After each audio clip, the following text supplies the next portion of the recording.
যে গ্যালারি থেকে একসময় ভেসে আসতো ক্রিকেটারদের নাম ধরে আনন্দ উল্লাস, সেই গ্যালারি থেকেই দুধ্বনি শুনতে হচ্ছে জাকের, শামীম, লিটনদের। বাংলাদেশ ক্রিকেটে এখন ক্যারেক্টারের বড্ড অভাব। ঠিক কাদের নিয়ে স্বপ্ন দেখবেন ভক্তরা? যারা সুযোগ পাচ্ছেন তারাই যেন ব্যর্থতার প্রতিযোগিতা শুরু করেছেন।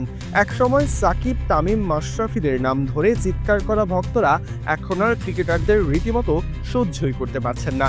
এই অবস্থার জন্য অবশ্য দায়ী জাকের, সোহান, লিটনরাই। মাঠে নামলে তাদের খেলায় ফুটে ওঠে না দেশের প্রতি নিবেদন, চোখে মুখে দেখা যায় না কিছু করে দেখানোর স্পৃহা। কেউ ব্যস্ত চুইংগাম খেতে, আবার কেউ শট খেলার আগেই স্ট্যাম্প পড়ে যায়। একদিকে যখন নিজের দেশকে বিশ্বকাপ জিতিয়ে অশ্রুসিক্ত হয় ভারতের বিরাট কোহলি, জেমিমা রদ্রিগেজরা, তখন মুদ্রার উল্টো পিঠে দাঁড়িয়ে থাকা জাকের আলী, হৃদয়রা অল্প কিছু রান করে পরের ম্যাচে টিকে থাকার আশায় নিজের জন্য ইংলিশ খেলে আসেন। সহজ ম্যাচেও হারতে হয় বাংলাদেশকে। খেলোয়াড়দের বডি ল্যাঙ্গুয়েজ, গেম সেন্স দেখে তো আশাহত হতে হয় ভক্তদের। বাংলাদেশ ক্রিকেটে এখন ম্যাচ উইনারেরই অভাব। তরুণ তকমা নিয়ে দলে আসেন, এরপর আন্তর্জাতিক ক্রিকেটে 5 বছর কেটে গেলেও দেশের জয়ে অবদান রাখতে পারেন না অনেকেই। অনেকে আবার ঘরোয়া ক্রিকেটে ভুরি ভুরি রান করে এসেও জাতীয় দলে নিজেদের হারিয়ে খোঁজেন। অথচ তাদেরই পূর্বসূরি ছিলেন সাকিব আল হাসানের মতো বিশ্বসেরা খেলোয়াড়রা।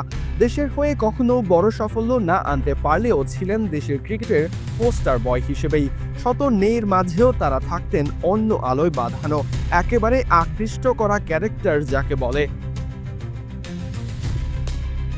তবে এখন আর দেশের ক্রিকেটে নেই তেমন কোনো বড় নাম। কেউ আর দলকে জয়ের আশা দেখাতে পারেন না, কেউ আর পূরণ করতে পারেন না ভক্তদের প্রত্যাশা।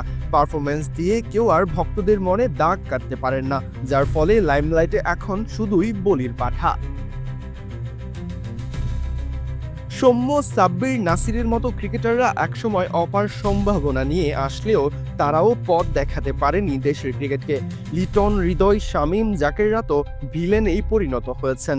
ভবিষ্যতে আকবর, আবরার, তামিম, ইমনরা তেমন বড় ক্যারেক্টার হতে পারবেন কিনা সেটা তো সময়ই বলে দেবে। সরাজয়ন, বি স্পোর্টস।